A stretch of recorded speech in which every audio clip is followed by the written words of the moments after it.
Bienvenue à la 35e édition du Salon international du livre de montagne, qui cette année est tourné résolument vers l'avenir, l'avenir qui est éclairé par les lumières du passé, puisque nous allons parler cet après-midi de l'âme des sanatoriums, pour une simple raison, c'est que nous sommes à Passy et nous sommes dans la commune qui a été la commune des établissements de soins du plateau d'Assy, qui ont connu des générations de personnes malades, et les établissements du plateau d'Assy ont toujours répondu présent pour répondre aux besoins de santé publique. Les établissements de soins du plateau, les sanatoriums, étaient des lieux où rôdait le spectre de la mort en permanence, et ils ont été à la fois des espaces de vie et des espaces de convivialité, de culture, avec l'espoir de guérir et d'y préparer l'avenir. C'était des lieux de soins, mais surtout des lieux de vie, et dans une unité de lieux, de temps et le calme, ont beaucoup soigné à la fois le corps et les esprits. Ce qui était frappant dans ces établissements, que ce soit au plateau d'Assy ou que ce soit à Bligny, dont nous allons parler tout à l'heure, la confiance, la bonté et le respect des uns et des autres ont préservé la dignité de chacun.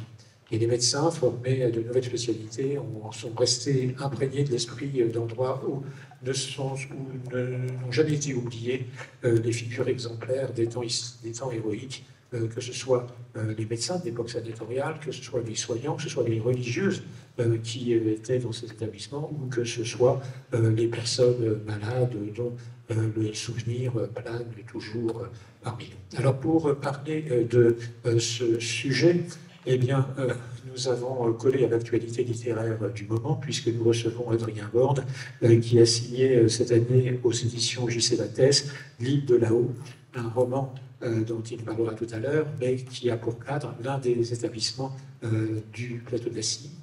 Et nous avons également donc Claire Augereau, qui est professeure de littérature et qui a signé Homo Immobilis, qui est une thèse, un essai sur le roman au sanatorium. Parce que dans ce temps long dont je parlais tout à l'heure, il y a des écrivains qui ont utilisé ce temps pour écrire des œuvres, souvent des œuvres captivantes, en tout cas des œuvres qui ont fait date dans l'histoire de la littérature.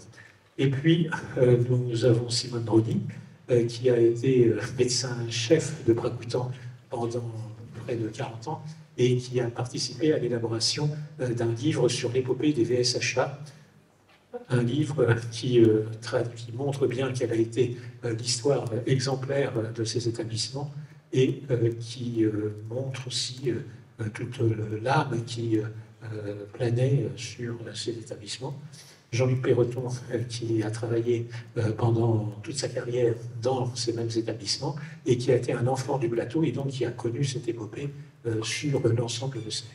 Pascal Viennot, qui est administrateur du centre médical de Bligny et qui a fait un livre de recueil d'images d'époque, Soigner la tuberculose à la belle époque, et on voit bien dans ce livre toute l'attention qui a été marquée pour les personnes malades et tout le respect qui leur était dû. Et puis Christine Ebonnet, qui participe à l'association du musée de la Pente et qui, de l'autre côté de la vallée, a participé à l'élaboration d'un livre sur l'histoire de l'hôtel PLM de Combloux. Alors cela peut paraître contradictoire, mais en fait, le PLM est quand même très important dans l'histoire de la construction du plateau d'Assy, puisque le PLM était parfaitement opposé à l'installation d'établissements de santé sur le territoire. Et en fait, on pourra voir tout à l'heure qu'il y a des distinctions et des ressemblances entre la vie quotidienne dans ces différents établissements. Donc je vais m'adresser tout d'abord à Adrien Borne, qui est un journaliste, un écrivain parisien, qui a été frappé par le mystère d'Assy quand il a découvert cette station un peu avant d'écrire son livre. Bonjour à tous, merci d'être présents en ce dimanche pluvieux. Oui, j'ai été frappé. Alors d'abord, je suis issu d'une famille frappée, elle aussi, par la tuberculose. Mes grands-pères l'a contracté, et mon père l'a contracté, il a été soigné 2 ans à Sanselmoz. C'était un tabou. c'est-à-dire qu'il n'en disait pas un mot. C'est un mot, le mot tabou, que j'ai beaucoup entendu depuis que je présente ce livre chez d'anciens malades, la difficulté à parler de sa maladie. Donnez-moi un silence et un secret. Moi, j'en ferai un roman. En tout cas, c'est toujours une part de mystère. Et quand je suis monté sur le plateau pour la première fois, il y a 2 ans, 3 ans, c'est vrai que j'ai été assez saisi. Saisi par... honnêtement, aujourd'hui, on pourrait parler de... Il y a une sorte de... quelque chose d'immatériel qui se joue là-haut. Je trouve qu'on ressent des âmes. C'est peut-être ce que j'ai essayé de traduire dans ce roman, c'est-à-dire des histoires qui ont traversé ce petit espace, finalement, sur lequel s'est concentrée une activité sanitaire, architecturale, humaine, extraordinaire, me semble-t-il, hors norme. Et je trouvais qu'il y avait là matière à roman. Et par ailleurs, et j'insiste sur un point parce que je sais que vous avez tous un vécu qui n'est absolument pas le mien. Vous m'avez présenté comme parisien, ce qui tout de suite me donne, à mon avis, un certain nombre d'atouts.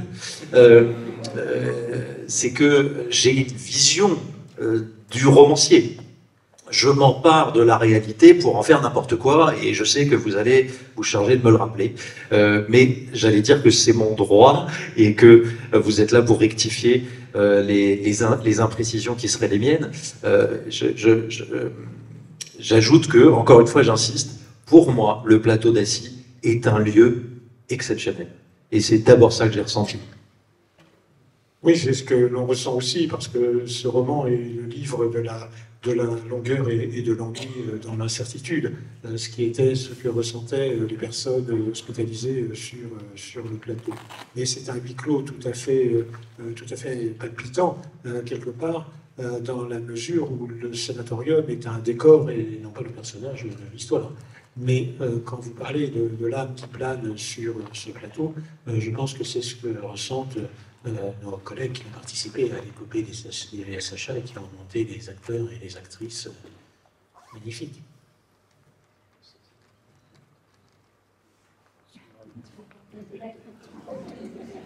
D'abord, je voudrais préciser qu'après coup de temps, j'étais surtout médecin. Voilà, donc effectivement, Pracoutan, et là où Jean-Luc et moi avons travaillé pendant des années, est un lieu que j'ai ressenti aussi d'une manière tout à fait particulière quand je suis venue en disponibilité de mon internat pour 1 an. Donc je pouvais retourner à Rouen, d'où je venais. Au bout de 6 mois, je leur ai dit que je ne rentrerai pas. Parce que d'une part, le cadre était magnifique, d'autre part, j'avais rapidement perçu l'intérêt de la reconversion de ce sanatorium en hématocancérologie qui était ma discipline. Ce que j'ai senti, c'est la magie du lieu, que ce soit les montagnes, que ce soit l'architecture, parce qu'elle est unique. Sur le plateau d'Assy, il n'y a que Pracoutan, qui est sur le modèle de Saranac Lake, qui est un sanatorium aux États-Unis, dans le canton de New York, et que c'était la mission Rockefeller qui était venue en France prêter main forte aux Français pour soigner la tuberculose, parce que les patients n'étaient pas là, ils restaient dans les familles où ils étaient à l'hospice, la contagion était épouvantable. Et donc avec le docteur Davy et le docteur Bruno, eh ben, ils sont venus et ils ont trouvé un site magnifique au plateau d'Assy, là-haut, grâce au maire de Passy, dont on ne pourra jamais remercier la présence et la détermination, et qui se trouve être l'arrière-grand-père de Marie-Christine. Je ne sais pas si Marie-Christine Jazakowski est là, c'est son arrière-grand-père. Donc ça aussi, ça fait partie de l'âme et de l'histoire de ce lieu. Pracoutan a été le premier établissement. Personne ne savait si ça allait marcher. Il y a eu la détermination du docteur Davy, qui était y croire. Et je me suis sentie pendant toutes ces années l'héritière de ça, y croire. On a vécu des tas de choses et ça a toujours été y croire. Il faut dire que la tuberculose était le drame de ces années troubles et que les populations, notamment des villes, ont été frappées par l'insalubrité et par la contagion. Et c'est pour ça que les sanatoriums ont été érigés où les personnes en situation de précarité sociale ont trouvé à la fois un lieu de soins, mais aussi un lieu de vie avec des règles d'hygiène et surtout une possibilité de se restaurer correctement, n'est-ce pas, Jean-Luc? Tout à fait. Donc, moi, je m'appelle Jean-Luc, j'ai été infirmier, pas toute ma carrière, la moitié de ma carrière infirmier à Frappoutan, l'autre moitié en service technique. J'ai eu la chance d'être au plateau. J'ai donc connu le plateau du temps de la grandeur sanatoriale, où tous les établissements fonctionnaient, ils faisaient tous connus, dans leur intégralité, avec leur spécialité et tout. Donc, je regarde toujours ça d'un œil particulier, parce que même maintenant, s'ils sont transformés en habitation et tout, pour moi, ça reste le Varins, le Vraiment, voilà. J'ai du mal un peu à me détacher. Je suis un petit peu un nostalgique de cette époque. J'ai souvent été considéré comme un peu un ramasseur de l'époque sanatoriale, mais c'était pas un microcosme, mais au moins c'était un petit état. Et pour tous ceux qui ont grandi ici, on était un peu tous dans ce même esprit. Après, les sanas, malheureusement, ont disparu. Enfin, heureusement pour nos pensionnaires. Malheureusement, un peu pour nous. Énormément ont fermé. Les plus gros ont pu se reconvertir dans de bonnes conditions. Et puis, on a participé à tout ça, mais toujours dans le même esprit, avec un côté un peu familial et amical, puisque parmi nos pensionnaires, on a beaucoup qui sont devenus des amis. Et moi, je vais passer toute ma carrière de façon admirable. Je regrette d'avoir arrêté, parce que c'était ma vie, quoi.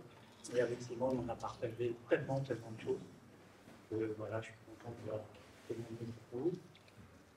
Et puis, pour dire que le plateau, c'était c'est donné une renommée toujours à l'heure actuelle. Il n'est pas rare d'aller quelque part et qu'on puisse parler du plateau, soit pour le Sana, pour son église. Et si église il y a, c'est parce qu'il y a le Sana. Il faut se souvenir que ces sanatoriums ont été des œuvres d'avant-garde qui ont été érigées un peu partout en France, et notamment dans la région parisienne, à Bligny, et qui étaient des établissements qui avaient une réelle valeur architecturale, que ce soit sur l'esthétique extérieure ou sur l'architecture d'intérieur. Et c'était une marque de respect qui était certainement destinée à ces personnes qui n'avaient pas forcément la chance de vivre dans des conditions de confort habituelles. Et puis, c'était quand même une œuvre fondée sur l'implication exceptionnelle des soignants et des bienfaiteurs de cet établissement, n'est-ce pas, Pascal? Bligny a comme caractéristique d'exister encore aujourd'hui et d'être le seul hôpital disposant d'un bâtiment de service de 70 lits qui soit encore un sanatorium en exercice. Il y en a un en France, un seul, c'est Bligny. Et j'ai la chance ou le grand honneur d'être un de ses administrateurs. Alors, c'est vrai qu'aujourd'hui, les cas qui sont traités sont uniquement des cas très lourds. Typiquement, ce sont des cas qui résistent à peu près à tous les antibiotiques, sauf des traitements exceptionnels, exceptionnellement longs, exceptionnellement chers, qu'on nous envoie un peu de tous les pays d'Europe. Mon lien avec Bligny est un lien avec la tuberculose, qui est un lien familial. Le grand-oncle de mon épouse, qui doit être par là ou qui va arriver, est un mécène qui a financé Bligny, parce que sa femme est morte de la tuberculose, son premier fils aussi, son deuxième fils aussi, son quatrième fils. Bon, ça fait beaucoup. Et de mon côté, c'est ma grand-mère et un grand-oncle. Donc la famille a été impliquée côté malade, alors que mon voisin l'a été côté soignant, côté professionnel. L'idée de base dans la création de Bligny, un projet 1898, ouverture en 1903, c'était justement de ne pas être en plateau d'Assy. C'est que les familles qui en avaient les moyens envoyaient en Suisse, envoyaient sur le plateau d'Assy leurs malades pour les faire soigner. Et puis ceux qui n'en avaient pas les moyens ne pouvaient pas aller beaucoup plus loin que la région parisienne. Donc il y a 3 familles de mécènes, les Vaugué, les Mirabeau, les D'Arambert, qui ont amené pas mal d'argent et ensuite fédéré dans la, disons, la bonne bourgeoisie parisienne et française les moyens de créer ce sanatorium. Et ce qui est tout à fait original, c'est que le premier patron du Sanam, on pourra peut-être revenir dessus, était un homme qui avait 2 passions, la médecine, oui, à côté de la médecine. La première, c'est la photographie. Beaucoup de la photographie, ça se faisait avec des chambres lourdes, contre-balais, des appareils très techniques. Et la seconde, c'était l'écriture, et c'était un graphomane qui a couvert des pages et des pages de documents professionnels expliquant le mode d'emploi, les bonnes pratiques, la façon dont accompagner les malades, et puis on reviendra peut-être dessus tout à l'heure, à développer ce qu'on appelait l'esprit de Bligny, qui était au fond de s'occuper davantage de l'état moral, de l'état psychologique des malades, de les soigner en faisant des patients heureux plutôt que des patients souffrants. Mais on reviendra peut-être sur ça tout à l'heure. Oui, des patients en vie malgré tout. Et les sanatoriums ont inventé finalement les soins de support avant que cela devienne une mode dans la terminologie médicale et hospitalière, dans la mesure où il y avait la maladie qui était soignée comme on pouvait la soigner à l'époque, mais il y avait tout ce qui touchait l'environnement du soin, à savoir l'aspect social, mais aussi l'aspect culturel. Et beaucoup de personnes hospitalisées, beaucoup d'hommes et de femmes, ont écrit, ont témoigné de leur expérience sur leur séjour en sanatorium. Et c'est le propos de Claire Augereau qui, dans Homo Immobilis, fait un essai sur le roman de sanatorium parce que cela a inspiré de nombreux auteurs et parmi les meilleurs. Merci de me donner la parole. Effectivement, ce qui est intéressant dans les publications qui ont été faites sur le roman de sanatorium, c'est que la vie au quotidien se révèle. Et ce qu'on découvre, c'est que ces personnages isolés de leur famille pendant 1 année, 2 années, parfois plus, vont se trouver en situation de resocialisation. C'est-à-dire qu'ils vont à l'hôpital, cet hôpital dédié aux tuberculeux, croiser des individus qu'ils n'auraient jamais vus ni rencontrés dans la vie ordinaire. Et c'est ainsi que certains itinéraires vont même se rompre, se redessiner, s'esquisser à nouveau, par le biais du séjour au sanatorium. Alors, dans le cadre de mes recherches, j'ai eu la possibilité de rencontrer des témoins ou des descendants de témoins. Et certains me racontaient que quand on était dans une famille de 6 ou 7, eh bien, il y avait toujours un garçon qui était voué à une carrière au sein de l'Église.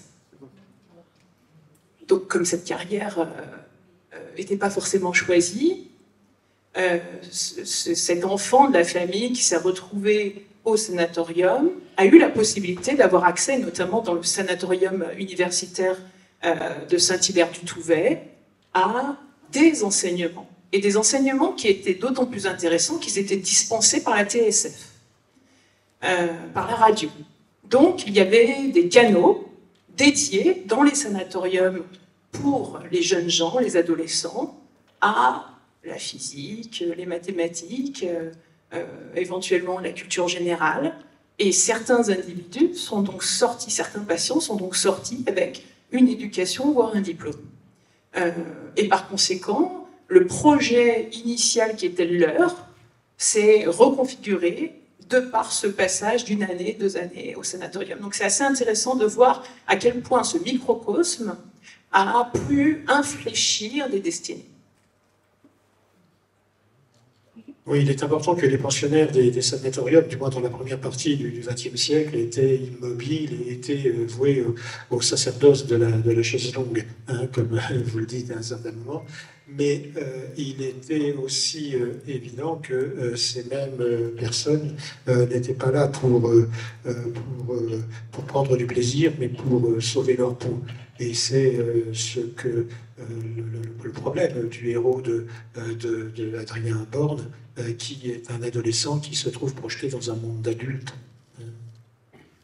Oui, oui, sauver sa peau. Effectivement, j'ai eu la possibilité de consulter les archives à Annecy, les archives départementales, ou accéder à un certain nombre de dossiers de patients, donc qui remontent à plus de 100 ans. Hein, je crois que c'est la règle, plus d'un siècle après l'hospitalisation.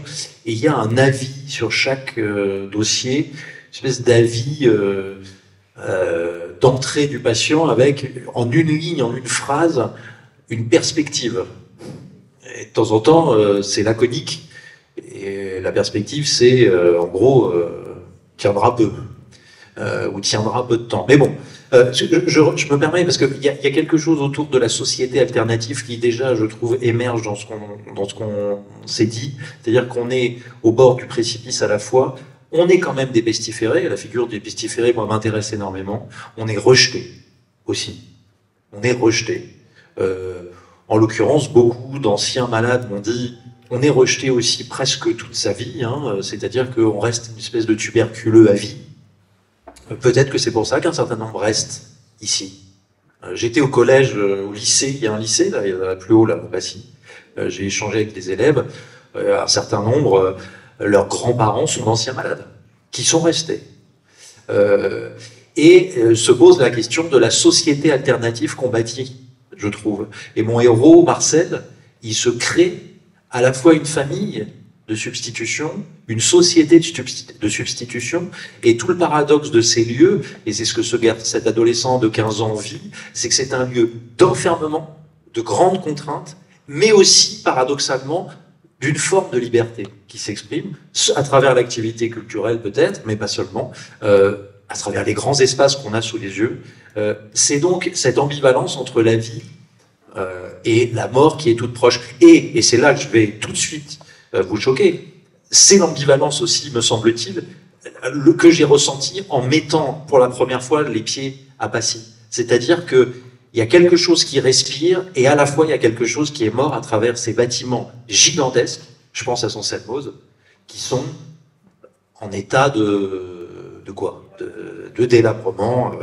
Et vous voyez ce paradoxe, et ça m'intéresse. La transition de ces lieux m'intéresse, évidemment. Alors, j'ai eu le malheur de parler un jour de friches sanatoriales et on m'a dit que c'était des futurs vestiges.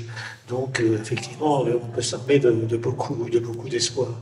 Mais on sait que c'était des lieux de vie où chacun était respecté. Et ce qui faisait qu'il y avait un certain élément fédérateur dans ces établissements, c'est que chacun et chacune regardait dans la même direction et parlait le même langage. Et que dans les rapports avec les familles d'origine, souvent c'était plus difficile parce qu'il y avait cette peur, ce rejet. Et puis souvent, et nous on l'a connu parce qu'il y a eu la tuberculose, mais après il y a eu les maladies du sang qui n'étaient pas forcément accessibles à des traitements à l'époque. Après il y a eu le sida, après il y a eu d'autres maladies. Et souvent les personnes malades disaient que chez eux le recouvert était débarrassé. Mais cet aspect du rejet, il a eu la vie dure, mais il a été d'emblée le problème de la station du plateau, parce que de l'autre côté de la vallée, il y avait Combloux, il y avait les investisseurs du PLM, et le PLM voyait d'un très mauvais œil l'installation des sanatoriums. Et ce qui est curieux, on va passer le micro à Christine, ce qui est curieux, c'est que l'architecture de cet hôtel, de ce grand hôtel du PLM à Combloux était assez semblable à celle du grand hôtel du Mont-Blanc, et que l'organisation interne était à peu près la même, avec des grandes salles à manger, des serveurs en livrée, des excursions qui étaient proposées, et toute l'organisation d'une vie sociale à l'intérieur de cet établissement, qui était finalement un lieu apparemment ouvert, mais un lieu où les gens vivaient quand même en vase clos. C'est ce qui apparaît dans ce livre. Oui, alors une petite précision, c'est pas la société PLM qui était opposée au sanatorium, c'était surtout les conseils municipaux de Combloux. Puisque là où le grand hôtel PLM, parce qu'il est devenu en 1924, auparavant il y avait déjà un hôtel. Les débuts du tourisme à Combloux, c'est 1900 à peu près. On pense que le premier hôtel était là en 1901. Le premier investisseur, M. Philippe Provence, qui construit son hôtel en 1912. après la guerre, fait faillite et met en vente son hôtel. Et c'est à ce moment-là qu'il y a des sociétés de sanatorium qui se sont intéressées et le conseil municipal, en 1917, a délibéré pour dire que c'était pas possible la création d'un sanatorium ou d'une œuvre similaire quelconque, tel qu'établissement de convalescence pour blessures ou infirmités consécutives à la guerre ou maladies contractées même au service de la patrie, serait la fin du tourisme de la villégiature dans cette localité très appréciée et très fréquentée. Et à nouveau en 1946, puisque la société Paris-Lyon-Méditerranée va racheter ce petit hôtel et en faire le grand palace qui fait l'objet de ce livre, mais après la guerre, elle va fermer aussi et faire faillite, et donc se pose à nouveau la question du devenir de cet hôtel, et à nouveau le conseil municipal s'insurge contre le fait qu'on puisse rapatrier d'ailleurs des blessés ou des malades du plateau d'Assy, en disant qu'en plus maintenant il y a des résidences secondaires, la station est très bien fréquentée et que donc et de la proximité des écoles qui vient en plus c'est un petit peu ça leur rend service que l'école soit à 100 mètres du bâtiment pour dire on ne veut surtout pas de ces gens-là. Voilà, c'est plus on va dire les élus de l'époque qui n'ont pas la vision du maire de Passy. Voilà. Passe le micro à Simone, à Passy, il n'y a pas eu de problème avec les municipalités successives, parce qu'il y a eu le maire Vallée, mais ensuite, est-ce que le plateau n'a pas été considéré comme étant un peu à l'écart de la commune, parce que justement, il y avait cette notion de peur de la maladie de l'autre? Même sur la commune de Passy, parce que tous ceux qui étaient en bas, c'était ceux d'en bas, et ceux d'en haut, c'était les sanatoriums, les pestiférés et les tuberculeux. Pour chèvres et tout ça, c'est... Et je me demande si ça n'existe pas encore un peu. Je veux juste rajouter, par contre, ce que vous disiez tout à fait vrai, c'est-à-dire qu'après, des gens sont venus s'installer à Combloux qui ont été soignés au plateau d'Assy et qui se sont installés de manière permanente, qui ont fait construire des maisons. Un ancien maire de Combloux plus tard était venu se faire soigner à Passy. Donc il y a eu aussi des gens qui ne se sont pas trop éloignés. Et là, individuellement, on a bien voulu les accueillir, surtout s'ils avaient de l'argent.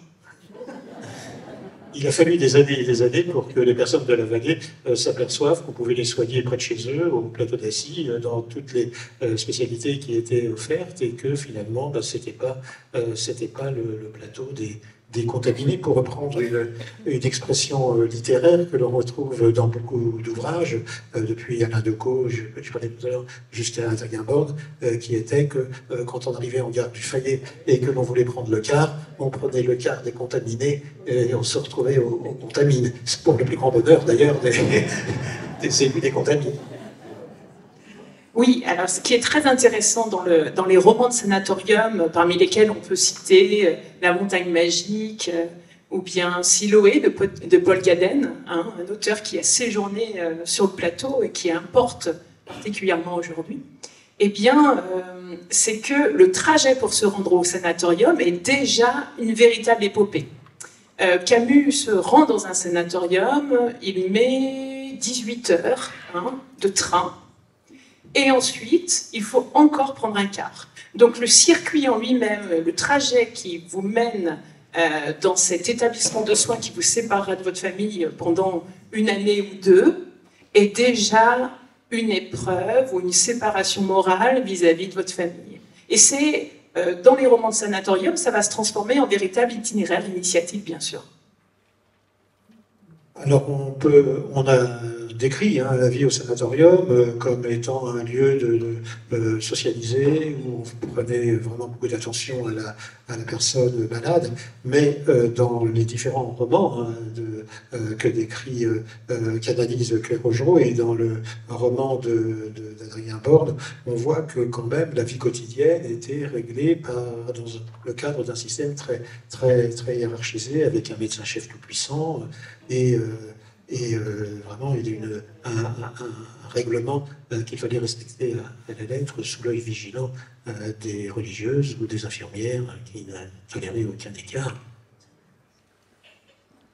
Ah oui, c'était, alors Claire Augereau le dirait aussi bien que moi, et vous tous, c'était très codifié, très cadré, à la minute près, si je puis dire, parce qu'il y avait cette période de cure, qui étaient des périodes en réalité de silence, qui était respecté à la lettre. Mais voyez, enfin, vous savez, je vais prendre une image que vous allez trouver ridicule, mais je vais la prendre quand même. En tant que Parisien, n'est-ce pas, on ne voit plus les monuments de Paris, on ne les regarde plus. Je ne sais pas si aujourd'hui, ici, on parvient à mesurer ce qu'on a sous les yeux. C'est-à-dire que tout était pensé aussi à travers, vous voyez, le lien entre... par exemple, si je ne m'abuse, le lino a été inventé dans les sanatoriums pour respecter ce temps de silence. Le lino absorbant le bruit, et puis étant plus facile à laver. Vous voyez ce que je veux dire? C'est que... Alors après, le lino, on en est peut-être revenu, mais ce que j'entends par là, c'est que tout s'articule. Que ce sont des lieux où tout s'articule. Le soin, une forme de foi, enfin moi je reviendrai si on a le temps de le faire, l'architecture, l'inventivité. Et aussi, parce que quand on regarde Martel, une forme de beauté. Et donc oui, c'était réglé à la lettre, l'aspect contrainte, mais tout ça s'accompagnait de quelque chose qui transcende un peu quand même, je trouve, me semble-t-il. C'est peut-être une vision un peu trop romantique des choses, mais qui transcende la simple maladie. Oui, il y a une constante aussi dans tous les établissements, c'est la spiritualité et l'espérance dans un avenir meilleur. Et on attendait souvent l'eau du miracle plutôt que l'eau bénite de la résignation. Je pense qu'à Bligny, ça devait être le même principe. Il devait y avoir aussi des chapelles et puis une forte implication religieuse. Oui, il y avait effectivement une chapelle, mais ce qu'il y avait surtout à Bligny, c'était un abord des malades qu'on voulait empêcher au fond d'être malades. Vous avez fouillé les archives médicales, j'ai eu l'occasion de fouiller les archives photographiques. Et c'est tout à fait extraordinaire de voir, et on les retrouve dans ce bouquin, de voir au fond les postures des soignants, les postures des malades. Alors effectivement, on trouve les chaises longues avec l'alignement, parfois photographié en rajoutant des petites fleurs pour que ce soit plus chic. Mais l'attention qui était prêtée à leur organiser des activités. Il pouvait y avoir des écritures d'opéra, de pièces de théâtre, il pouvait y avoir des ateliers de dessin, il pouvait y avoir des sports, entre guillemets, organisés. Mais sport, c'est pas violent. Le sport, c'est le tir à l'arc. Le sport, c'est la pétanque. Il y a une photo absolument extraordinaire où on voit les malades dehors se battant un coup de boule de neige pendant l'hiver. Alors, effectivement, à une heure particulière, à une exposition solaire particulière. Donc, tout était fait pour qu'il y ait au fond peu de moments pour se laisser aller à la morosité. D'où, comme vous le dites, cette organisation très forte avec un patron qui était vraiment de droit divin. Ce que j'ajouterais peut-être aussi, c'est que la première chose que le patron pouvait faire, c'était accepter ou pas accepter le malade. Il faut bien se rendre compte qu'à l'époque, il y avait ceux qui étaient pris dans les sanatoriums, et puis ceux qu'on laissait un petit peu plus en déshérence. Alors, avec nos mots critiques aujourd'hui, on dirait dans des mouroirs ou la santé publique, mais en fait, n'entraient dans les sanatoriums vraiment que ceux dont on avait un espoir de les en sortir. De les en sortir au bout d'1 ou 2 ans. Et puis, c'était codifié. Alors, parmi les choses codifiées, il y avait un règlement intérieur, un Bligny très très strict, qui définissait les 2 choses qui m'ont frappé quand on l'a ressorti. La première, c'est, ça paraît évident, exclusion immédiate si vous crachez par terre. Bon, ça se comprend. Mais il y avait une deuxième règle absolue, c'est que le parc, qui faisait quand même une centaine d'hectares, était coupé en 2 par un grillage. Et exclusion immédiate si vous approchiez à moins de 20 mètres de la grille qui séparait le sanatorium des messieurs du sanatorium des dames. Pourtant, à l'époque, ils étaient tous plutôt jeunes et inoccupés. Bon, mais voilà, donc c'est un univers, pas militaire, c'est un univers attentif, mais pas vraiment libre. La dimension religieuse était très ouverte dans les mécènes que j'évoquais tout à l'heure. Le plus grand d'entre eux, c'était les Mirabeau, étaient protestants. Laurence, ma tendre épouse, demoiselle Mirabeau, est là-haut. Mais il n'y avait aucune dimension confessionnelle marquée. Il n'y avait pas de culte particulier et il n'y avait pas de ségrégation sous ce titre-là pour l'admission. Il n'était peut-être pas le cas au plateau, Simone. Il y avait quand même une appréciation religieuse qui était importante, puisqu'il y avait quand même des infirmières venaient de congrégations religieuses. Oui, complètement. En Praboutan, c'était les sœurs de Niederbronn, et à Martel, c'était notre congrégation de l'Alsace. Elles sont restées environ 50 ans, puisqu'on a fêté leurs 50 ans. Donc voilà. Et puis ce qu'on peut aussi dire, c'est qu'au plateau d'Essy, la magnifique église, patrimoine mondial de l'humanité, et quand même Notre-Dame de toute grâce, c'est l'église pour les patients. Ça a été fait par les dominicains. Et tous les dominicains qui étaient autour de l'église et qui habitaient étaient des aumôniers dans les établissements. Et dans chaque établissement, il y avait une chapelle. Et donc Godefroy de Maupoux, qui est au-dessus, là-haut, et qui enregistre, a fait un film sur les chapelles des sanatoriums du plateau d'Essy. Et il est en train de préparer un film sur les sanatoriums de cours. Alors, je veux bien rebondir sur cette question, parce que dans les romans de sanatorium se pose le problème suivant. Faire un roman sur un malade qui souffre. Ça ne va pas de soi. On ne peut pas dire que le sujet soit très romanesque. Et ce qui va se dessiner dans les romans, c'est un sens donné à la souffrance. Et il y a un très très beau fascicule qui s'intitule « Les heures de silence » de Robert de Traz, qui se présente de la manière suivante. C'est un narrateur qui restera anonyme et qui vient auditer des patients du Sana. Et donc, un par un, il les interroge, il explore, je dirais, leur constance, il essaye de voir comment chacun tient comme il peut. Et ce qui ressort de tout cela, c'est l'idée que cette souffrance, et ça c'est un petit peu présent dans l'univers chrétien, dans l'imaginaire chrétien, elle a une dimension de rachat. On ne sait pas pourquoi ça tombe sur un individu en particulier, mais on se persuade que cette souffrance n'est pas inutile. Et que ce jeune homme, qui peut-être n'a que 20 ans, 22 ans, qui verra sa vie s'amenuire, eh bien, toute cette souffrance n'est pas inutile. Donc cette dimension du rachat, très présente dans le christianisme, hein, elle est présente dans les romans de sanatorium, notamment dans Les heures de silence de Robert de Traz. Et peut-être aussi dans le roman plus récent d'Adrien Borne, où son personnage central est en quête du père dans un univers mystérieux et inquiétant. Oui, absolument. Et merci pour les liens que vous tissez avec ceux qui l'ont écrit avant moi, que je ne mérite pas. Et j'ajoute un autre élément de foi, mais alors après chacun jugera. Moi je ne suis pas médecin, mais est-ce que aller au soleil et prendre l'air guéri de la tuberculose, c'est sans doute mieux que d'être dans une cave? Je vous l'accorde. Mais je trouve qu'il y a une dimension de foi absolue au départ dans les sanatoriums, quand dans les années 20, on a bien peu de techniques de soins et qu'on s'en remet à quelque chose qui relève quand même. Alors là, après, je délire, mais on monte, on vient chercher la lumière. Ah bon, quand même, il y a quelque chose autour de la justice divine qui voudrait bien s'emparer de nous libérer de quelque chose. Et il y a effectivement ces lieux de culte qui sont tous d'une grande beauté. Moi, j'ai eu le privilège de visiter la chapelle, alors peut-être que Monsieur Lao, là, de Martel, c'est superbe.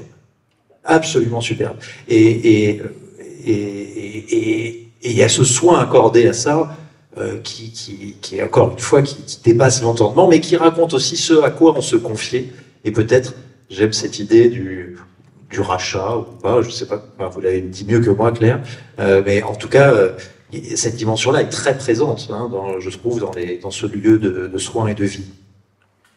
Oui, parce qu'il fallait faire du beau et du durable, du pérenne.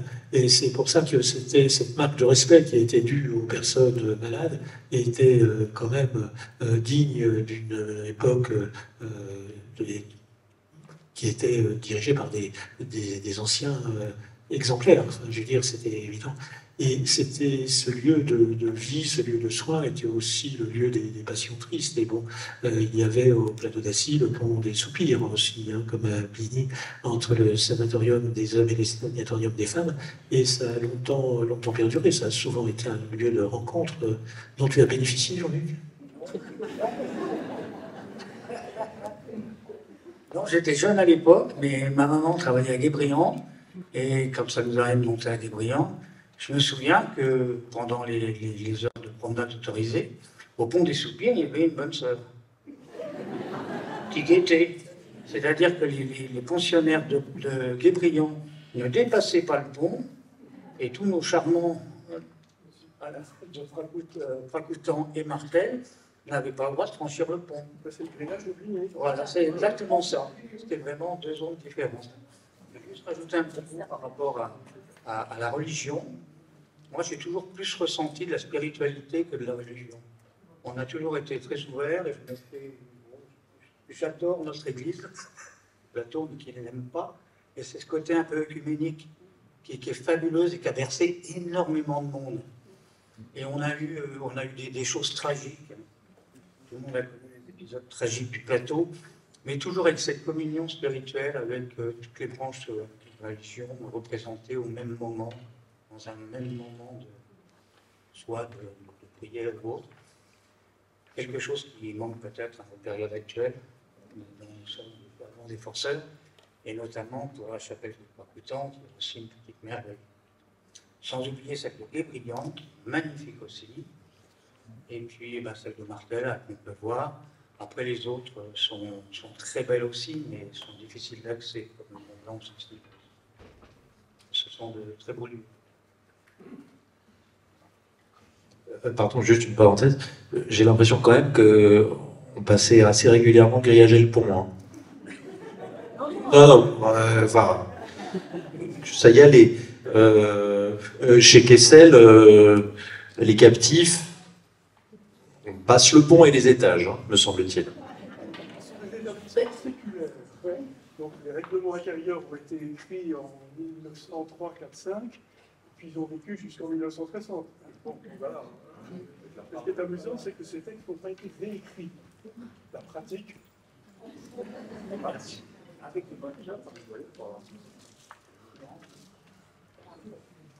Sur la sensualité possible du tuberculeux, c'est très présent dans l'imaginaire collectif, du début du XXe notamment, puisque le tuberculeux, parmi les signes physiologiques qu'il manifeste, eh bien, il a de la fièvre.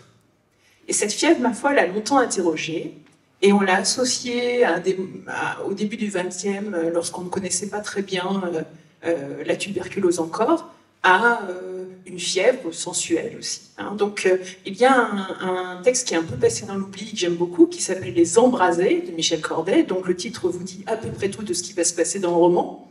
On s'enflamme beaucoup derrière ces murs. Et qui met en scène les passions qui se tissent au sein de ce microcosme. Donc, le tuberculeux est très souvent associé à un grand passionné exalté qui ne trouve pas sa place dans la vie sociale ordinaire et qui, au sanatorium, va pouvoir exalter ses passions, en tout cas dans les romans les plus, je dirais, les plus romanesques, les plus vaudevillesques. Hein. Au sanatorium et dans les établissements qui ont fait suite au sanatorium, parce que on a été le témoin effectivement de passions tristes et d'amour qui ont été célébrés en in extremis, n'est-ce pas, Simone? Il y a des patients qui se sont mariés à Fracoutan quelques jours avant de mourir. On en a eu plusieurs. Il y en a qui se sont mariés dans la chapelle de Fracoutan. Donc tout ça, ça fait partie de la magie et de l'art du milieu. Et puis, beaucoup de personnes malades, sentant leur fin proche, ont tenu à se révéler et à s'exprimer, soit par l'écriture, soit par la peinture, soit par d'autres éléments d'expression artistique. Et ça, c'est tout à fait émouvant. Ça a été témoin.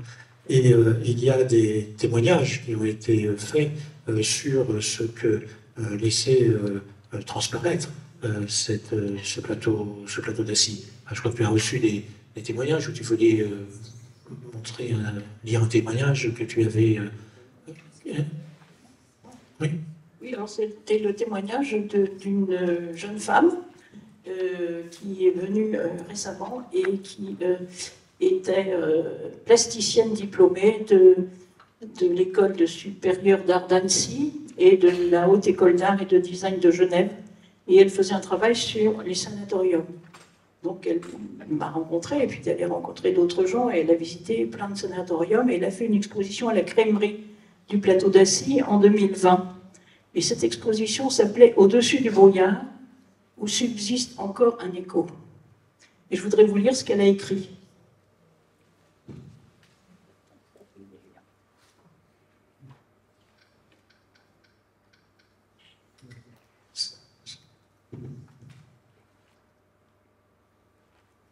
Pas trop bien. J'ai Jean-Luc qui va le dire. Le lieu est habité par des Le lieu est habité par des souvenirs. En le parcourant, on rencontre quelques fantômes. Lors des longues nuits d'hiver, on peut l'entrevoir. Il est là, au coin du couloir. Il sourit, comme une empreinte du passé. La porte claque, les pierres dégringolent, rien n'a bougé. La moquette bleue, le fauteuil bancal, le bruit de la cascade. En le touchant, on arrive à percevoir les couches de temps enfouies en ces murs, là où les fantômes et les souvenirs s'entremêlent, là où subsiste encore l'écho. Semble bien mignon. C'est ce qu'elle a écrit au moment où elle a fait cette exposition au plateau d'Assy, où elle a exposé des objets qu'elle avait trouvés dans les différents sanatoriums, des morceaux de carrelage, des morceaux de moquette, des morceaux de rideaux. Et c'était quand même très, très particulier pour quelqu'un qui ne connaissait pas du tout les sanatoriums et qui avait ressenti l'écho, l'âme. Ce qui montre bien qu'il y a un esprit qui souffle encore sur ces lieux.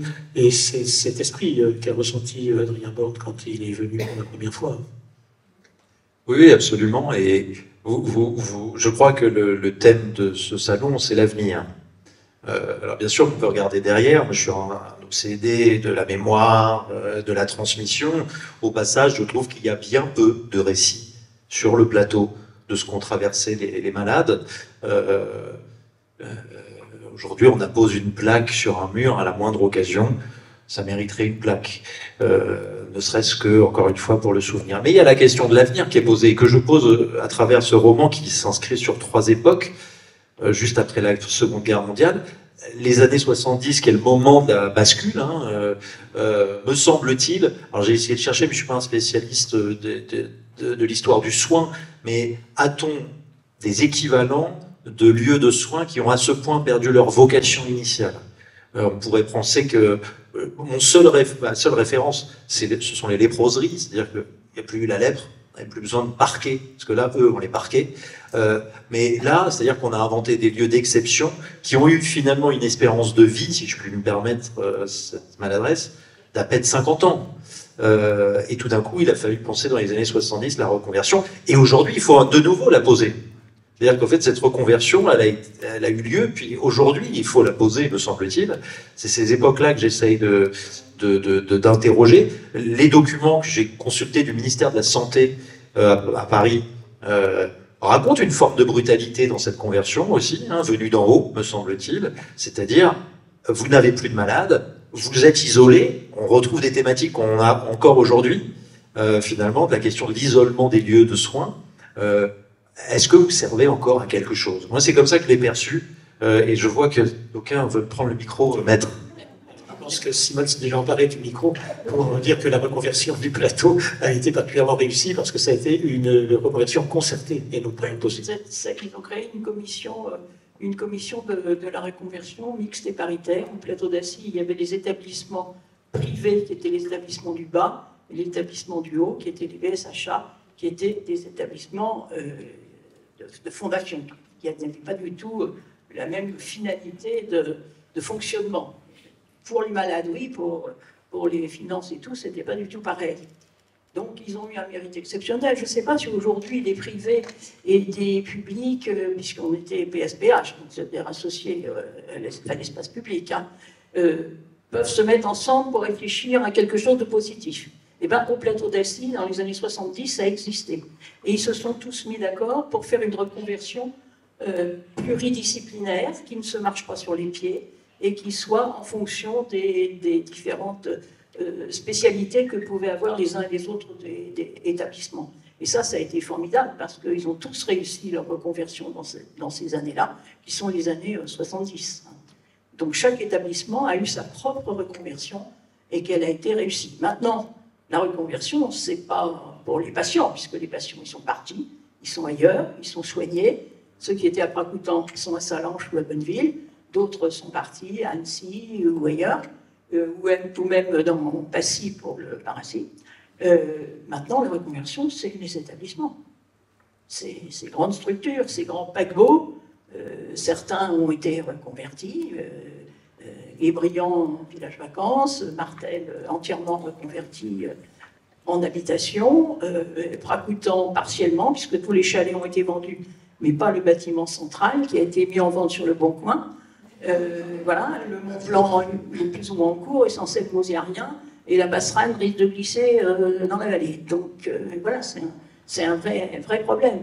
Mais l'avenir a été pris en compte dans les années 70 sur le plateau d'Assy, avec une expérience communautaire exceptionnelle. On va faire passer un chapeau à la fin de la séance pour effectivement racheter tous ensemble le bâtiment de Pracoutan. Je pense qu'à Bligny, la reconversion a été réussie parce que c'est devenu un hôpital réputé. C'est ce qui est frappant quand on se promène effectivement au plateau d'Assy, c'est de voir une zone assez calme, j'ose pas dire assez morte. Mais il y a eu reconversion, principalement reconversion immobilière pour certains, en appartements, en tourisme ou autre. Mais il n'y a pas du tout de reconversion médicale. Moi, ce qui me frappe à Bligny, c'est qu'il y avait 350 lits. Il y en a aujourd'hui 70, je vous le disais tout à l'heure, qui sont encore le seul sanatorium avec un S majuscule de plein savoir expédition médicale. Mais il y a 250 lits médicaux qui pratiquent au fond toutes les disciplines qui sont de même philosophie. Qu'est-ce que c'est? C'est tout ce qui est de la reconversion. Ça peut être du sida, ça peut être du post-cardiaque, ça peut être du pneumologique. Au fond, ce sont ces affections longues qui nécessitent la tranquillité, la durée, des soins attentifs, parce que c'est pas simplement une piqûre et on passe au suivant. Donc l'esprit Bligny a duré. Et le petit étonnement que le non-médecin que j'ai suscité, pourquoi est-ce qu'il n'y a eu aucune continuité médicale? Pas tous, parce qu'effectivement, quand on additionne le nombre des lits, c'est assez faramineux et on n'imagine pas qu'il y a un hôpital de 3000 lits, je ne sais pas combien il y a eu au total là-haut. Mais 2000, voilà, j'allais trop loin. C'est déjà pas mal, ça fait déjà 7 Bligny, donc on est quand même dans une bonne dimension. Qu'est-ce qui fait qu'il n'y ait eu aucune continuité là-haut? C'est pas une critique, c'est juste un étonnement. C'était une continuité dans la discipline qu'exerçait chaque établissement. Et que, bon, les établissements privés, eh ben, c'est eux qui décident de ce qu'ils font. Hein. Et nous, les établissements publics ou PSTH, c'est l'ARS. Hein, donc, voilà. Et donc, Pracoutan a été séparé en deux. On a réussi à se battre pour que la chimiothérapie et les soins palliatifs puissent rester. Et les soins de suite sont allés à Bonneville. Toujours dans la même fondation. Mais voilà. Et pour des décisions politiques et non pas sanitaires. Avec aussi une volonté politique du fait que dans les nouvelles mesures qui sont préconisées, notamment par les ministères, c'est proximité immédiate des axes routiers, des ci, de là, et que nous, sur notre gros plateau du plateau, on était bien trop loin pour pouvoir perdurer. Voilà, c'était... Et Dieu sait si certaines de nos spécialités auraient dû rester dans un écrin comme le nôtre. Alors, l'autre aspect qu'on évoque aussi, c'est l'éloignement des sanatoriums qui aujourd'hui pose la difficulté de la reconversion. Mais dans la réalité, au départ, il y avait une véritable collaboration entre architectes et paysagistes. C'est-à-dire que le parc constituait un élément de soin autant que la cure de repos. Actuellement, par rapport à cette problématique de la reconversion, un collectif de géographes se réunit, il s'appelle Hors-Champ, peut-être le connaissez-vous, monsieur Viennot, et il s'attache à cartographier les sanatoriums. Ce qui se passe aujourd'hui pour ces grands paquebots perdus dans les arbres, pour paraphraser Valentine Globy, eh bien, c'est une difficulté en termes de coûts de reconversion. Or, ces géographes mettent en évidence l'idée peut-être de tiers-lieux. C'est bien ce qui malheureusement est en train de se passer. Hein. On peut le déplorer. Le sanatorium devient un lieu de divertissement pour cette nouvelle discipline que tout le monde connaît et qui n'est pas enseignée à l'école et qui s'appelle l'urbex. Hein. Je pense que vous en avez entendu parler. Ces gens qui décident la nuit, le jour, de défaire les scellés et puis d'aller filmer ces grands lieux abandonnés, hein, éventuellement. Voilà, donc on peut s'attrister de tout ça. En tout cas, je pense que ce qui émerge, c'est d'abord une production romanesque. Hein, Adrien Montborn en fait partie. Il y a eu plusieurs temps dans l'écriture de romans sur le sanatorium. Il y a eu donc ces années 1900 jusqu'à 1940 à peu près, il y a eu une production abondante. Et puis aujourd'hui, ce qui se voit, c'est un certain nombre de romans dont L'île du Laou fait partie, qui redonnent une visibilité à ces lieux au moment où ils sont en train de disparaître ou bien de devenir des territoires plus ou moins de tiers-lieux, hein, qui restent un peu en friche. Et je crois que dans ces démarches d'écrivains, il y a la volonté de donner une visibilité. Et on s'aperçoit que dans le même temps, des thèses sont faites, hein, en architecture. Un ouvrage de M. Kreminzer a mis en valeur les sanatoriums, par exemple. Donc, ce qu'on voit, c'est une convergence de recherche en littérature, en architecture, des productions littéraires, des productions artistiques dont vous avez parlé, Madame Bourdi. Donc, je pense que on est en train de s'emparer de nouveau du sujet. Et je crois qu'on peut s'en réjouir. Il faut que le sanatorium revienne dans l'imaginaire collectif, tout simplement pour qu'on s'en occupe et qu'on en fasse quelque chose de vivant, qu'on lui redonne cette vitalité que malheureusement il a perdue. Et faire une œuvre de mémoire comme le fait Adrien Born. Merci de le dire comme ça. Alors ça va pas vous plaire, mais je vais le dire quand même, puisque j'ai eu 2 discussions ce matin sur ce thème. Sur aujourd'hui, que devient le plateau, par exemple. Les âmes qui se sont assises avec nous dans cette pièce et qui sont là-haut, elles ennuient certains. Et certains m'ont dit, je ne pourrai jamais vivre dans un ancien sanatorium. Je ne pourrai pas m'installer à Saint-Selmoz si un jour c'est reconverti en appartement. 2 personnes me l'ont dit ce matin. C'est une vraie question. C'est-à-dire que ces lieux d'une grande densité, à plus d'un titre, peut-être ne sont-ils pas prêts à accueillir tout le monde, ou tout le monde ne peut pas s'y rendre ou s'y plaire, et il faut peut-être l'accepter comme tel. Après tout, le devoir de mémoire, il n'a pas vocation à faire l'unanimité dans son traitement. Mais je trouve que c'est intéressant de voir que finalement ces âmes dont on parle élèvent des lieux. Elle fixe aussi un certain nombre de contraintes. Chacun jugera. Moi, si on me donne un appartement à Saint-Selmoz, je réserve ma réponse. J'ai pas le vertige. Voilà. En tout cas, c'est sûr qu'à l'époque sénatoriale, l'isolement a été recommandé. Et aujourd'hui, pour ce qui est de l'accès aux soins facilités, effectivement, ce n'est plus opportun. C'est pour ça que les lits ont été relocalisés dans la vallée, ou plus près des grandes villes. Le problème se pose peut-être moins pour Cluny, qui était en plaine et qui était finalement l'hôpital qui est devenu l'hôpital de référence pour le bassin de population. Cluny, je vous le disais tout à l'heure, a été conçu comme une alternative justement au sanatorium suisse et au sanatorium Plateau d'Assy, pour les familles qui n'avaient pas les moyens d'envoyer leurs malades par là. Vigny, c'est d'abord 120 hectares. 120 hectares à 30 km de Paris, c'est assez extraordinaire. 120 hectares, clos de murs. Et d'ailleurs, ça a permis, pendant la guerre, d'héberger des tas de gens en disant aux Allemands qui étaient autour, on touche, entrez pas, c'est contagieux. Et voilà, donc pendant la guerre, tout ce domaine a vécu en autarcie alimentaire, avec ses prés, ses vaches, ses brebis, etc. Petit souvenir, petit clin d'œil.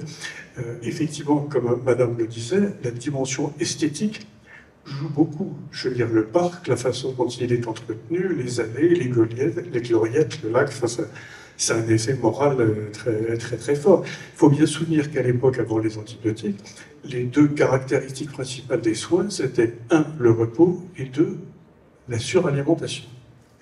Et ce qui est extraordinaire quand on retrouve les menus de l'époque, qui avaient au moins 5 repas par jour, le petit déjeuner à base de camembert, ça faisait partie des recommandations des médecins. Bon, donc, effectivement, on avait des protéines, on avait des tas de choses. Mais c'était le calme. Et au fond, c'est pour ça un petit peu que je parlais de sélection tout à l'heure au début.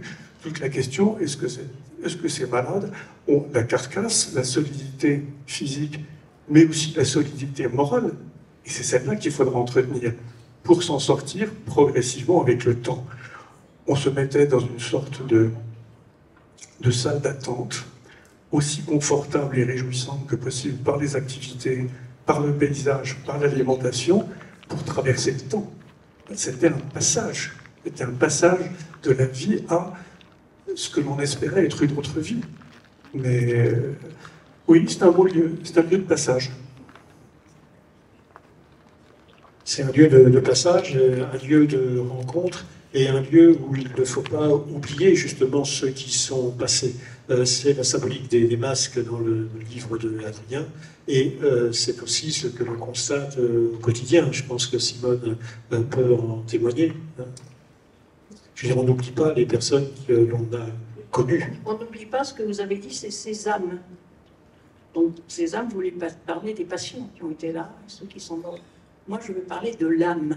Parce que quand on est allé, il n'y a pas si longtemps, dans Tracoutan, Jean-Luc et Godefroy de Maupoux, qui faisaient des interviews et qui se promenaient, on s'est promené avec lui dans cet établissement, pas trop dégradé, pas trop caillassé, pas trop vandalisé, parce que c'est bien protégé. Mais nous avions tous les trois l'impression d'être dans une âme, avec toutes les âmes autour, bien entendu, mais une âme qui est dans cet établissement, qui est le paysage, qui est tout ce qui s'est passé, toutes ces âmes, tous ces patients, tout cet écho dont elle parle, mais vraiment l'âme, avec un grand A. Voilà, je ne sais pas, Jean-Luc, si vous avez ressenti la même chose que moi.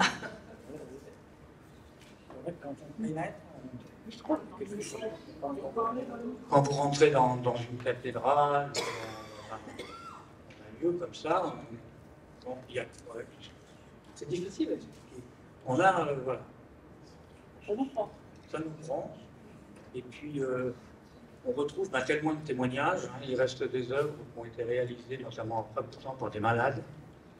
On avait fait pour les 30 ans, les 20 ans d'hématologie. Ils sont toujours présents. Donc c'était au début un petit peu abîmé, mais bon, pour l'instant, ça y est, ça dure. Donc ça, c'est pareil, ça vous fait des frissons, parce que ceux qu'on dessinait, c'est des fresques, on les a connus. Ils ne sont plus là, on les a connus. Et quelque part, on se retourne, on regarde, ils ne sont pas derrière. C'est exceptionnel. Ce sont des objets dont on ne peut pas se séparer, parce que finalement, ils ont une histoire. Et c'est peut-être ce que vous avez voulu rechercher, ou du moins comprendre dans votre roman, en décrivant cette symbolique des masques, parce que peut-être que vous pensiez que ces personnes étaient oubliées, qu'il fallait en garder une preuve de leur passage sur Terre, parce que c'était des personnes anonymes qui avaient leur dignité et que l'on aurait peut-être tendance à oublier s'ils ne laissaient pas une trace et si vous ne leur donniez pas la trace que vous avez voulu leur confier. Ce serait prétendre... Enfin, pardon. Oui, je pense que ces gens... Enfin, on parle de la maladie l'une des maladies les plus terribles du XXe siècle, qu'on appelait la peste blanche, en écho à la peste noire. C'est pas pour rien. Et aujourd'hui, qui se souvient de la tuberculose? Pourtant, chaque famille a été touchée à un moment, beaucoup de familles en tout cas. Mais qui s'en souvient? D'ailleurs, elle n'a pas disparu, la tuberculose, la preuve. Qui raconte ça? J'ai commencé nos échanges en vous disant que j'ai un père, taiseux s'il en est, certes, mais qui n'a jamais rien raconté. Donc, qui va raconter? À un moment, il faut le faire, parce que sinon, cette mémoire-là va s'éteindre. Souvenons-nous de ce qu'on a traversé à travers le Covid. à quel point ça nous a marqué. En un temps très court, bien entendu, dans des circonstances différentes. Mais comment peut-on oublier la tuberculose alors qu'elle a laissé des traces si profondes dans beaucoup de familles? Vous parliez de l'ancêtre de votre épouse, si je ne m'abuse. On ne peut pas. Et il y a quelque chose d'autre. Alors là, c'est complètement arbitraire ce que je dis, mais on n'a pas le droit. Voilà. Et donc il reste peut-être des masques, il reste peut-être des romans, peut-être que les romans servent un peu à ça. Alors il y a un témoignage démasqué, c'est celui de l'épopée des VSHA, là, que montre Simone, et qui montre que cette époque non seulement n'a pas été oubliée, mais se trouve sublimée dans cet ouvrage avec des photos d'archives. Et au-delà de la tuberculose, quelques années après, il y a eu le sida, à une époque où il n'y avait aucun traitement, et ça nous a laissé des souvenirs indélébiles, parce que c'était vraiment des catastrophes qu'il a fallu surmonter. Ça a été pour les équipes un chèque externe qu'il a fallu supprimer. Est-ce que vous voulez parler de l'épopée des VSHA, Simone? Oui, c'est un livre qui a été commandé par le président du conseil d'administration, qui était Christian Monteil. Et il a dit, au moment où le dernier établissement va descendre dans la vallée, qui était Pracoutan, tous les autres étaient déjà descendus, étaient déjà partis, il faudrait peut-être qu'on puisse écrire notre histoire. Les VSHA, c'est les villages de santé et d'hospitalisation en altitude. Maintenant, c'est devenu la fondation Alia, mais c'est toujours la même fondation qui est descendue dans la vallée. Et donc, on s'est réunis avec le secrétaire général de conseil d'administration qui a, à l'époque, complètement découvert les établissements de la fondation des BSHA, parce qu'il est au conseil d'administration, il en entendait parler, mais il a complètement découvert l'histoire. Et l'histoire, on l'a commencé à la faire avec Anne Tobé, qui avait fondé le CREA, qui était historienne et tout, et pour l'histoire du début de la tuberculose sur le plateau d'Asti, elle est venue avec nous. Après, quand ça a été l'histoire des établissements, c'était bien sûr nous, et il y a eu un groupe de lecture et un groupe d'écriture, et on a écrit des tas de choses, et tout ça a été repris par un historien des entreprises, qui s'appelle Tristan Gaston-Breton, qui a fait Moulinex, qui a fait Rothschild, qui a été demandé pour écrire ce livre. Alors ce livre raconte toute l'histoire de la tuberculose, toute l'histoire de la reconversion, toute l'histoire du sida, toute l'histoire de la descente dans la vallée, toute l'histoire de la transformation de la fondation Alia. Bien sûr, il y a de l'âme dans toutes ces pages, bien entendu. C'est un livre qu'on ne trouve pas en librairie. Si vous voulez, eh bien, il faut le commander à la fondation. Et donc, si vous le souhaitez, j'ai des bons de commande. Parce qu'on ne le trouve pas en librairie. Ils en ont encore des stocks à Bonneville. Je me suis renseignée avant de vous éventuellement le proposer. Mais c'est un livre qui raconte toute notre histoire. Après Tristan Gaston-Breton, il a été aussi dans des archives. Il a été à Paris et tout, pour aller voir les différentes sortes, les différents modèles d'archives. On avait quand même beaucoup travaillé là-dessus. Christian Sarrazin qui est là, et moi, nous avons fait 2 expositions sur l'histoire de Pracoutan, l'aventure de la tuberculose et l'aventure de la reconversion pour les années 80 et 90 de Pracoutan, et il s'est aussi inspiré, de nos photos, 2 de nos textes. Tous les lieux de mémoire ont une histoire, et il y a des livres qui se trouvent en librairie, c'est l'album du musée de la Pente sur le PLM, et là encore ça a été un besoin, une évidence de raconter cette histoire. Oui, c'était une évidence parce que ce bâtiment a été transformé depuis les années 50 en appartement, et donc l'histoire se perd, et je peux même faire un lien avec les sanatoriums, puisque c'était la belle époque, le tourisme avec les belles tenues.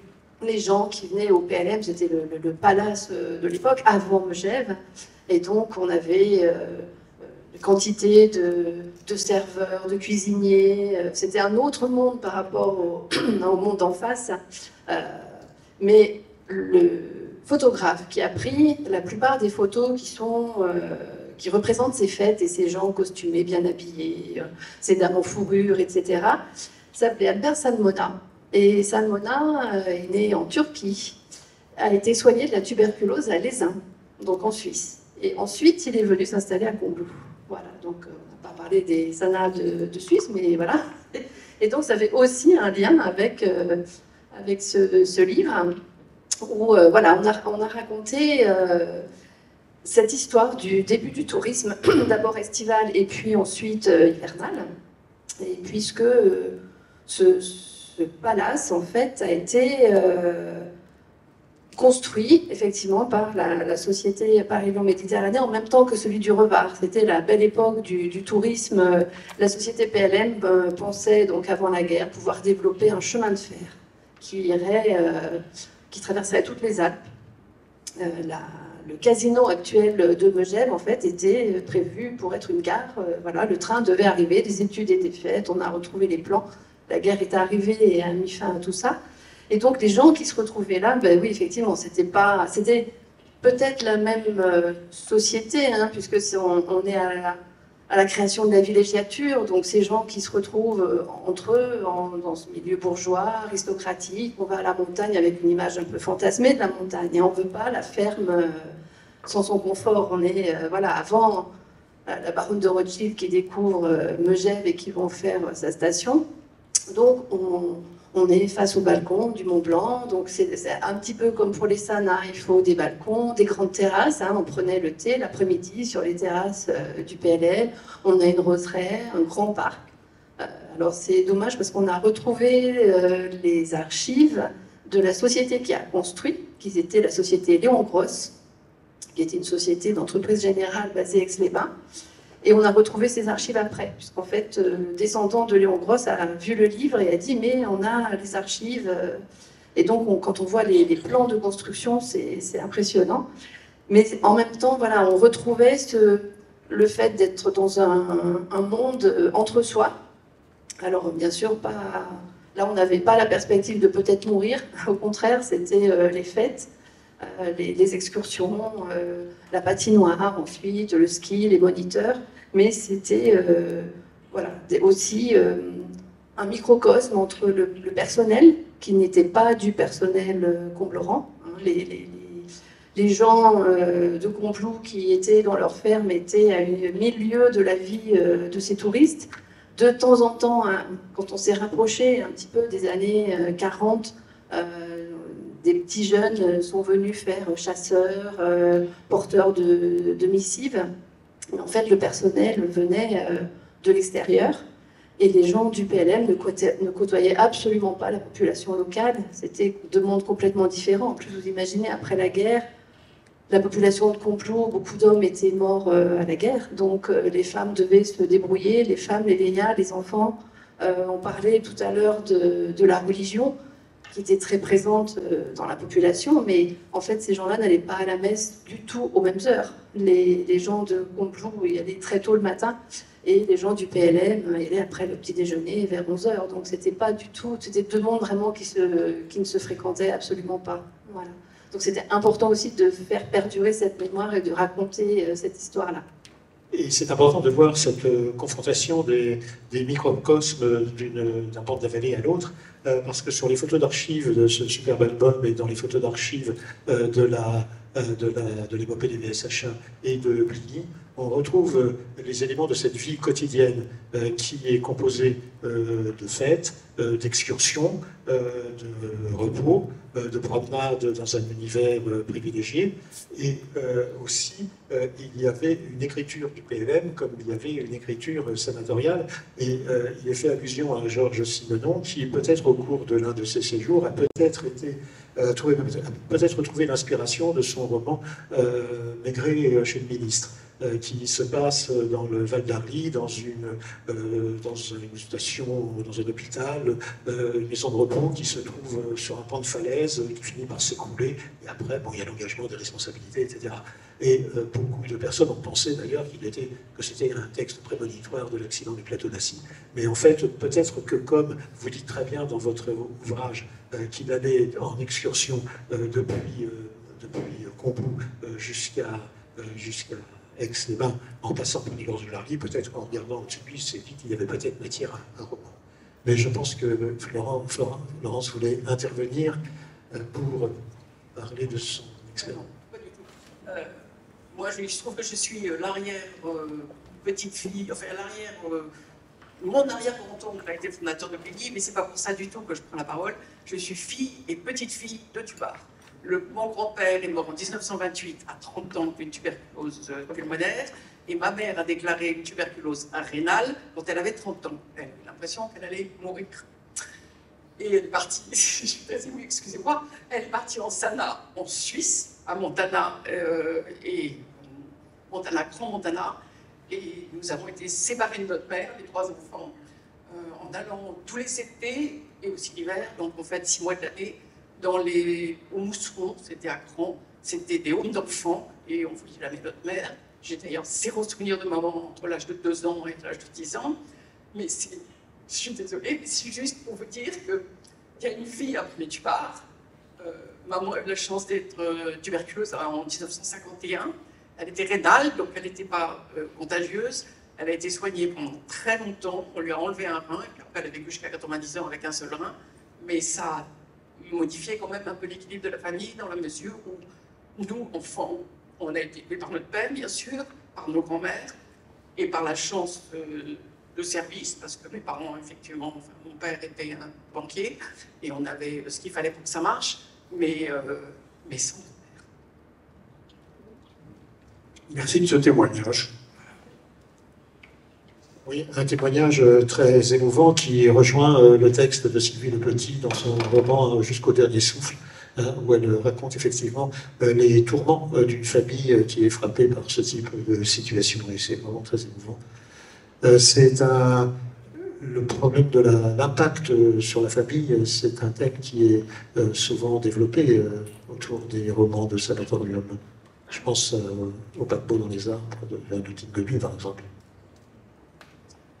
Oui, parce que quand on reste 2 ans, 3 ans en sanatorium, se pose la question aussi du retour et de l'acceptation par la famille de ce qui était apparu comme une maladie contagieuse, et c'était la réalité. Hein. Donc il reste le spectre de la contagion. Est-ce qu'il est guéri? Est-ce qu'il n'est pas guéri? Et puis l'autre aspect, c'est une personne aussi qui a changé. Hein. Il est parti enfant. Alors ça, c'est la caractéristique de l'ouvrage d'Adrien Borne, c'est-à-dire que il est parti très jeune et il revient jeune adulte. Donc ça n'est plus le même. Donc ce problème de la resocialisation après Sana, elle est aussi évoquée effectivement dans les romans de sanatorium, bien sûr. Et puis il y a dans cette vie de reclus, il y a l'apprentissage de l'amour, mais il y a aussi des relations qui sont plus complexes, qui sont faites d'emprise, par exemple. Et là, on le voit très bien dans les romans d'Adrien Borne, ce ne sont pas des lieux de tout repos parfois, parce qu'il y a effectivement des relations humaines qui sont parfois tendues. Oui, il y a un trio dans ce roman, Marcel, ce jeune adolescent devenant adulte, un malade de longue date, parce que certains faisaient des séjours récurrents en sanatorium, hein, ils y revenaient presque tous les ans, et une jeune femme peintre. Je me suis inspiré d'une femme qui a peint dans une des chapelles, et je crois que comme dans tout espace un peu quand même restreint, les relations sont forcément exacerbées, tout est exacerbé. Et je pense, c'est comme ça que je m'imagine la vie dans un sanatorium, comme des relations qui mécaniquement, en plus, avec la perspective d'une mort imminente, possible, il faut vivre à vitesse grand V, avec ce que ça implique parfois, effectivement, mais de forme d'emprise, de forme d'excès, surtout à un âge, l'adolescence. J'en profite parce que je crois que ma fille adolescente vient de quitter la pièce, où tout est justement exacerbé. Donc c'est la double exacerbation, si ça existe. Et c'est ça aussi qui m'intéressait, c'est comment on refait société, mais alors en plus dans un contexte extrêmement aigu et tendu, fait effectivement de ces formes de divertissement, mais dans une, je l'imagine comme d'une tension. Dans certains sanatoriums, alors j'espère pas dire de bêtises, mais je sais qu'on avait des sortes de doubles couloirs par lesquels on faisait sortir les gens qui étaient morts pendant la nuit. C'est-à-dire qu'on avait un dispositif pour que surtout on ne voit pas le corps de celui qui vient de disparaître. Et enfin, là, vous témoignerez mieux que moi, il y a ces chambres qui se sont vidées soudainement. C'est-à-dire que, alors moi j'écris dans ce roman, on ne se dit jamais au revoir dans un sanatorium. Les gens disparaissent, un jour. Alors après, beaucoup guérissaient aussi, mais c'était fait de ça. Et alors quand à 15 ans, autour de vous, la mort rôde, je vous laisse le découvrir, parce que vous pouvez le trouver en librairie, celui-ci. Je ne suis pas venu avec des bons de commande, mais vous pouvez le trouver. Le trouver et surtout le lire et l'apprécier, et surtout comment comprendre que toutes ces personnes étaient animées d'espérance malgré tout, et c'est pour ça qu'ils se réalisaient souvent dans l'écriture, et souvent ils inspiraient d'autres écrivains. L'heure tourne, et avant de partir, alors là au pays du bonheur, qui est le Bhoutan, là dans un quart d'heure, une demi-heure, est-ce que vous auriez des questions à poser à nos amis? Moi, je n'ai pas de bon de commande, mais il est disponible au stand de la Fontaine de Siloé. Oui, je vais refaire un tour de table tout à l'heure pour justement vanter les mérites de ces publications. Oui, monsieur. Ce n'est pas vraiment une question, c'est plutôt un témoignage. J'ai passé mon enfance à Charouche, dans les années 65, 70, 60. Et pour nous, la philosophie, c'était un monde à part. C'était un monde tabou. On ne savait pas trop si on savait que c'était contagieux, qu'est-ce qui se passait, nos parents ne nous en parlaient pas. C'était un mystère. Le mystère d'Assis. Le mystère d'Assis, on ne savait pas ce qui s'y passait, on ne savait pas si c'était contagieux ou pas. Et effectivement, c'était une vie qui était organisée autour d'un village. Enfin, Jean-Luc et Simone en parleront mieux que moi. Et pendant qu'ils prennent le micro, je dis simplement qu'il y a une quinzaine d'années, une vingtaine d'années, un adjoint au maire parlait du plateau en disant que c'était une réserve d'Indiens, parce que le village vivait en autarcie, ce qui était quand même assez injuste et assez méprisant pour vis-à-vis d'hommes et de femmes qui avaient quand même consacré une partie de leur temps et de leur vie à soigner les autres. On a été de bons Indiens. Et pas dans une réserve. Dans tous les sens du terme. J'ai échangé avec le mari d'Anne Taubé, dont le père, je crois, alors je me perds dans cette somme, et grand-père était médecin-chef à Sanselmoz. C'était médecin directeur à l'époque. Médecin directeur. Parce que ça dirigeait tout, la médecine et l'administration, et même la vie des gens. Exactement. Et il me racontait, monsieur, pour faire écho à ce que vous disiez, puisque la famille Taubé vivait à Sanselmoz, que jusqu'à ses 19 ans, il n'a jamais invité un copain à la maison. Vous voyez, pour vous dire que quand même, on restait... c'était un monde un peu à part de fait. Oui, avec un système très hiérarchisé dont on a parlé tout à l'heure, et à l'époque où vous décrivez la vie au sanatorium dans votre livre de Sanselmoz, à l'époque où Pascal Viennot parle de la vie quotidienne à Bligny, les médecins directeurs étaient vraiment, les potentats avaient vraiment une position hiérarchique très affirmée, et on avait coutume de dire que c'était des rois nègres à une époque où on pouvait encore utiliser ce terme. Et plusieurs années plus tard, un médecin-chef s'est plaint auprès du conseil d'administration d'être devenu un roi nu parce qu'on ne lui donnait plus suffisamment de pouvoir, de décision. Il se plaignait de ses fonctions qui avaient été un peu reniées. Et le président du conseil d'administration lui avait dit « Mais monsieur, vous dites que votre prédécesseur était un roi nègre, vous êtes un roi nu, force est de constater que vous faites du striptease. »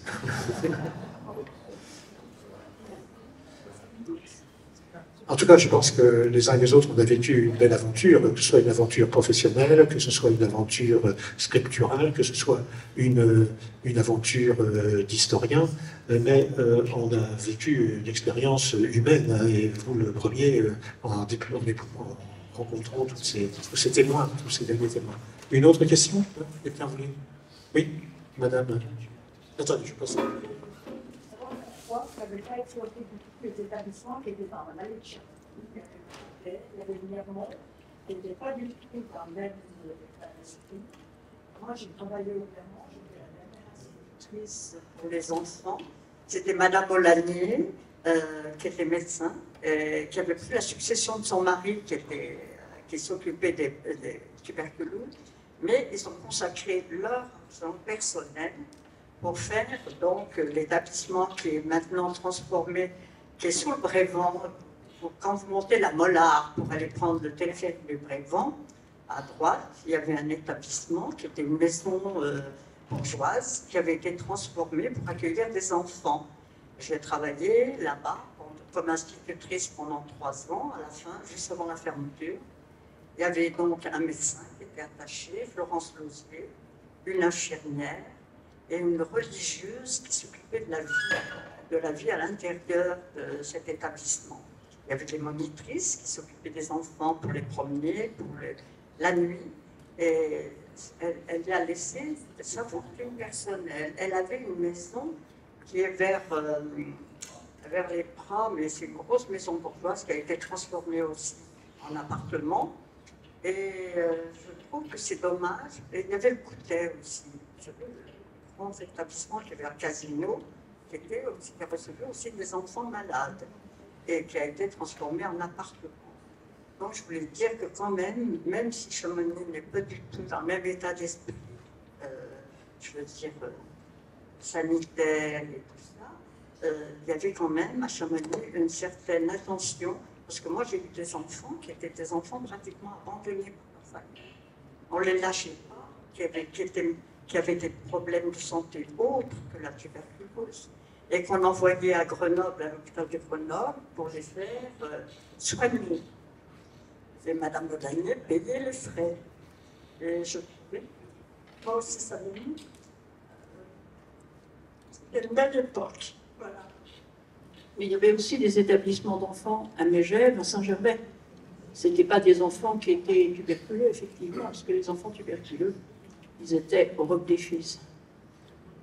Et ils ont disparu au nombre de 51, accompagnés par 26 personnes qui étaient avec eux, le 17 avril 1970. Premièrement, je sais qu'on avait des enfants qui avaient bien partis. Ah oui, c'était très bon. Oui, c'était de même qu'il y avait à Saint-Gervais des établissements de ce type qui se sont inscrits dans l'histoire, puisque pendant la guerre, comme ça a été le cas à Bligny, ils ont caché des personnes qui étaient pourchassées par les nazis. Et je pense que aussi dans les établissements du plateau d'Assy, il y avait aussi des justes parmi les nations qui se sont illustrés.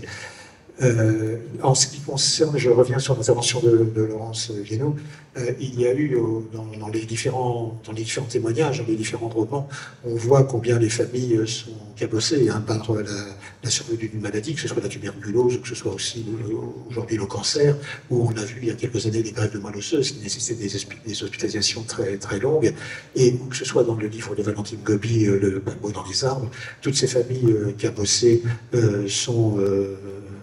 pose des problèmes parce que les parents n'ont plus d'enfants, les enfants n'ont plus de parents, et cela crée une situation de deuil anticipé qui est parfois difficile à résoudre. S'il n'y a pas d'autres... Oui, Adrien. Pardon, je fais une... Ah, pardon. Parce que un monsieur est venu me voir sur un salon un jour, il a été hospitalisé enfant. En sanatorium, et il me raconte dans un même élan, et vous voyez l'émotion que charrie nos discussions, sa joie d'enfant, il faisait des courses de lit dans les couloirs, dans ce sanatorium, avec les plus affaiblis qui ne pouvaient pas se lever, il courait comme ça, et dans un même élan, il me raconte ça plein de joie, et il me dit aussi, mais j'ai pas vu mes parents pendant 2 ans, et cet homme âgé se met à pleurer, vous voyez, pour vous dire ce que réclamer de violence ces hospitalisations bien nécessaires, bien sûr, pour les familles et pour des enfants qui étaient hospitalisés. Et effectivement, on pense à ces gamins du Roc des Fils. Oui, c'est certainement que cette œuvre de choix qui valait beaucoup d'amour ne comblait pas complètement tous les manques d'une vie familiale bouleversée. S'il n'y a pas d'autres... Ah oui, Flavie... J'en ai pas pour longtemps. Moi, je suis assistante sociale et j'ai fait le stage notamment à Pratiquement, à Saint-Jean-Gilles, il y a une vingtaine d'années. Et de vous entendre aujourd'hui, ça m'a fait beaucoup de bien, professionnellement et personnellement, parce qu'en fait, on questionne beaucoup dans les professions médico-sociales le sens. Moi aussi, j'ai des émotions. Et de vous entendre, Madame Bruni, pour moi, c'est vraiment tout le sens de ce qu'on doit apporter à l'humanité. l'humain dans sa dignité. Merci de ce que vous avez fait et merci de la parole que vous continuez de chanter pour, voilà, pour nous rappeler tout ça. Et cette belle histoire du plateau d'Asti. Et je garde en mémoire le stage de Prague-Temps était un des plus émouvants que j'ai fait dans l'école d'assistance sociale. Donc, merci. Voilà. Et merci pour ce témoignage qui va droit au cœur de Simone et de Christian. Ouais, j'ai des secondes. D'autres questions? S'il n'y a pas d'autres questions, je voudrais demander à nos amis un petit mot d'espoir et d'introspection sur leurs œuvres respectives. Donc je vais passer le micro. Christine, est-ce que vous pouvez nous dire quel va être le devenir de ce superbe bâtiment du PLM? Et y a-t-il toujours des fêtes, et des promenades, des excursions sont organisées dans ces établissements, dans ces appartements rénovés? Eh bien, hélas non, puisque à la fin de la guerre, le bâtiment a d'abord accueilli des enfants pour une colonie de vacances de la SNCF, puisque la compagnie PLM n'existait plus. Et ensuite, il a été divisé et vendu en appartements. Et aujourd'hui, en fait, il est même très difficile de pouvoir, ne serait-ce que passer dans le jardin, la roseraie, ou pour admirer l'architecture justement de ce bâtiment. L'année dernière, à titre exceptionnel, et pour les 100 ans du bâtiment, une guide du patrimoine a pu faire une visite et rentrer dans le hall où il y a des vitraux et il y a toujours la balustrade magnifique de cette époque, hein, des années folles. Mais hélas, aujourd'hui, c'est essentiellement des appartements de résidence secondaire. Il y a quelques appartements habités à l'année, mais très peu, parce que vous vous doutez qu'un tel bâtiment transformé, en fait, avec ces immenses salons, ces immenses chambres qui ont été mises les l'unes à côté des autres pour faire des appartements, c'est vrai que c'est des charges très lourdes, c'est très difficile d'entretien, et donc des gens qui ne veulent pas avoir non plus un défilé permanent sous leurs fenêtres. Donc c'est un bâtiment, en fait, voilà, qui est très peu visible. Alors l'hiver, on le voit un peu mieux parce que les arbres n'ont plus leurs feuilles, mais l'été, c'est très, très compliqué d'y aller. Donc c'était aussi pour ça que c'était important pour nous de faire perdurer la mémoire et puis d'exploiter les photos de ce photographe, M. Salmona, qui était photographe à Combloux et dont le fils nous a permis de retrouver, alors on n'a pas les noms forcément de tous les gens qui sont sur les photos, mais de témoignages de cette époque-là, de cette vie-là, puisque justement elle était à milieu de la vie des Comblaurans, voilà, du village, on va dire, des nés natifs d'ici, comme disait un voisin de ma grand-mère.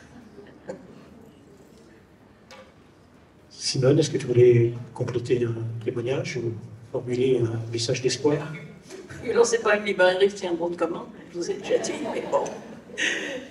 Voilà, jusqu'à ce qu'il y en ait plus, parce que je pense que la fondation qui a financé ça ne fera pas une réédition.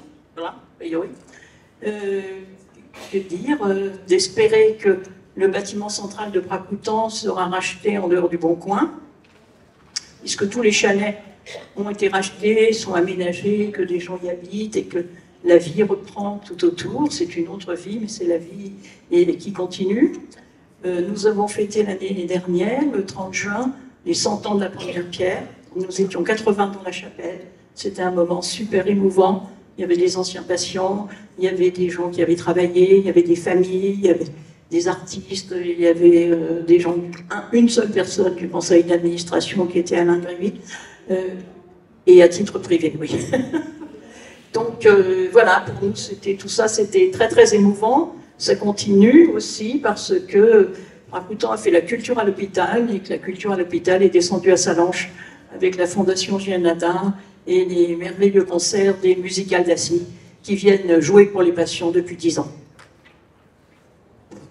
Si, je dois dire que l'un des chalets qui a été rénové et qui s'appelait avant le chalet Ernesta, maintenant s'appelle le manoir d'Ernesta. C'est bien qu'on a changé de siècle, mais on a aussi changé d'époque et de mœurs. Jean-Luc, un message. Moi, je suis toujours un passionné du bâtiment, de proche, et comme Simone, c'est viscéral. Je m'attache à pouvoir, autant que faire se peut, pouvoir organiser toujours des visites à la chapelle. Je suis un inconditionnel de la chapelle de Pras. Et puis de faire quand même un peu rayonner toute cette période. Sans oublier, tout à l'heure, j'ai oublié de vous parler, c'est de Sanselmoos quand même et du Mont Blanc, qui étaient les deux gros autres paquebots du plateau. Et surtout Sanselmoos pour le rayonnement culturel. Nous, on disait qu'on avait les poils qui se levaient sur les bras avec Simone quand on allait à Pras, parce que ça nous prenait comme ça. Et je suis allé dernièrement avec François Taubé, justement, à Martel. Ah, pas Martel, à Sanselmoos. Et Sanselmoos, c'est pareil, hein, quand vous repensez à la vie de Sancel, vous entendez des notes de musique, parce qu'il y a le piano encore, qui existe. Vous pensez à Quinault, vous pensez à Marie Curie, qui a marché dans ces couloirs. Voilà, et puis tellement d'autres qui sont passés par Sanselmoos, parce que Sanselmoos était, comme disaient les mauvais gens, un sana UP. À la base, ils ont reçu beaucoup de... Et je trouve que ce lieu-là, il mérite de revivre pour ça. Là, pour l'instant, c'est un blocos, une friche. Et ça, il faut qu'on s'en défende, parce que c'est pas des friches. C'est notre passé, c'est un peu de nous. Voilà. Ce sera bientôt un vestige.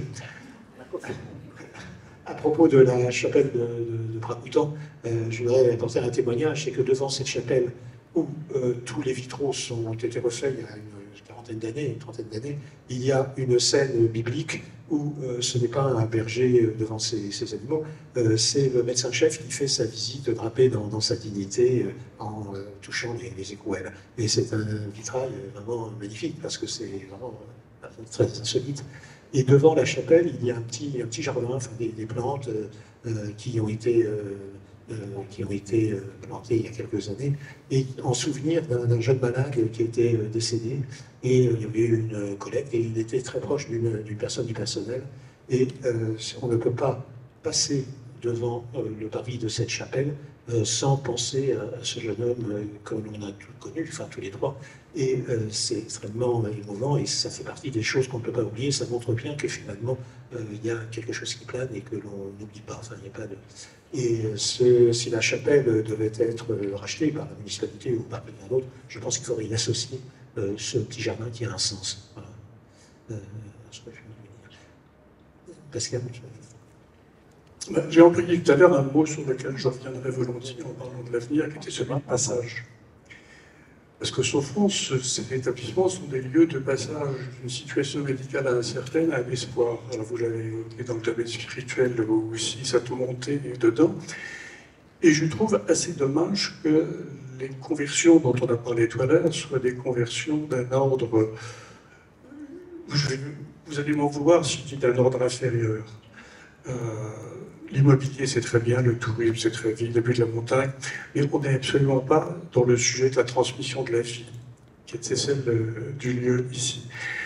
J'aimerais, mais peut-être que je rêve, dire que le plateau devienne un lieu de concentration de start-up médicales. C'est parfait, il y a le calme, la réflexion, on se fout de l'accès parce qu'on n'a pas besoin de l'autoroute pour y amener des molécules, et on a toute la réflexion pour les chercheurs. Bon, c'est une image, peut-être. Mais dans ce souvenir familial fort, j'aimerais qu'on puisse se dire qu'on continue à transmettre de la vie, de la santé, et pas seulement de la belle vue sur le Mont Blanc en face. C'est peut-être naïf comme espoir. Non, pas du tout. C'est se montrer digne de nos glorieux pionniers, comme tu le dis dans ton livre. Alors pour conclure, moi j'aurais envie de reparler de cette notion de visibilité. Je voulais aussi évoquer le recueil de témoignages qu'a fait Perrine Laleki par rapport au Roc des Fils et qui s'appelle « Dans leur nuit ».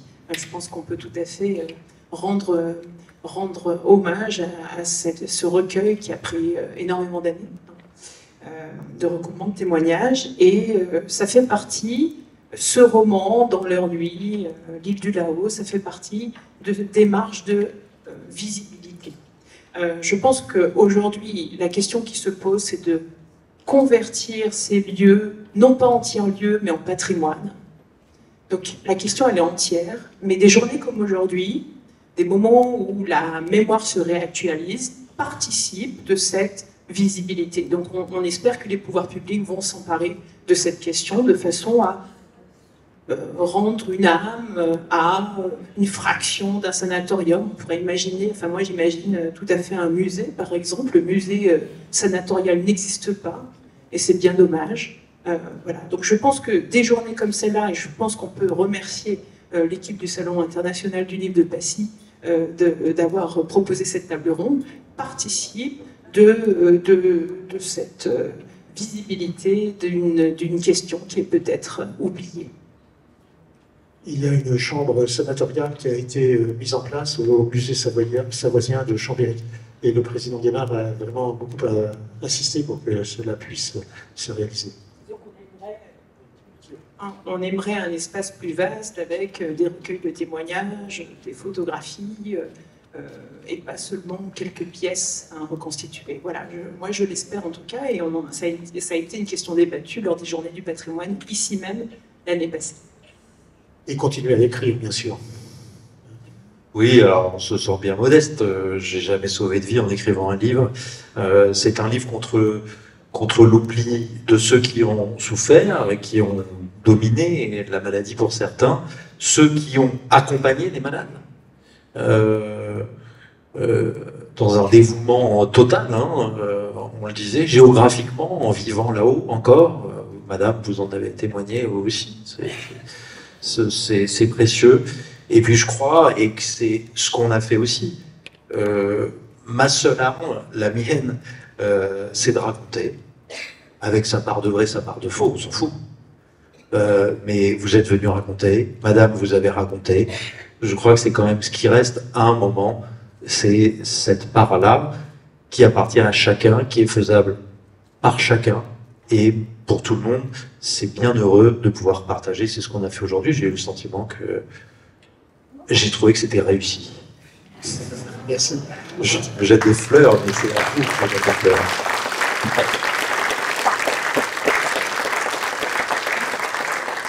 Avant de se quitter, je voudrais rappeler Simone Donc, vous le savez, à une époque, quand Martel devait être tendu, on avait avec un ami allemand pensé que Martel était au centre de l'Europe et qu'il s'occupait de beaucoup de choses, cet ami allemand, et il disait que l'Europe, à l'époque, avait beaucoup d'argent et que c'est vrai qu'on pourrait réfléchir à un projet européen. Pourquoi pas ce que vous dites, avec des start-up, avec des choses, des chercheurs pour la santé, des choses comme ça. C'est-à-dire que tous les sanatoriums du plateau d'Assy sont au centre de l'Europe. Donc il y a des lieux, il faut trouver des gens, il faut trouver de l'argent, il faut avoir de la volonté et éventuellement faire les choses. Il faut construire l'avenir ensemble. Alors, je rappelais vos ouvrages, donc Christine et Monet pour le musée de la Pente, le Grand Hôtel PLM de Combloux, Simone Drony et Jean-Luc Perroton à propos de l'épopée des VSHA, la montagne qui sauve, Pascal Viennot, soigner la tuberculose à la belle époque à Bligny, Claire Augereau, Homo Immobilis, c'est sur le roman de sanatorium, et puis Adrien Borne, l'île de là-haut. Ce que je voudrais dire en conclusion, c'est qu'on a vu que être tuberculeux, être contagieux, c'était vraiment partir sur une île, et c'était se mettre de côté, c'était progresser en marge des gens bien portants, et c'était vivre jusqu'à son terme une expérience de rupture, d'interrogation, mais aussi d'élévation de la pensée, de recomposition d'une vie en communauté, c'était lutter contre le mal pour survivre. Et j'espère que nous pourrons vraiment survivre longtemps sous l'éclairage de ces anciens pionniers qui nous ont vraiment montré la voie. Voilà, je vous remercie de votre attention et surtout rejoignez nos amis sur le plateau pour vous faire dédicacer leurs ouvrages. Merci.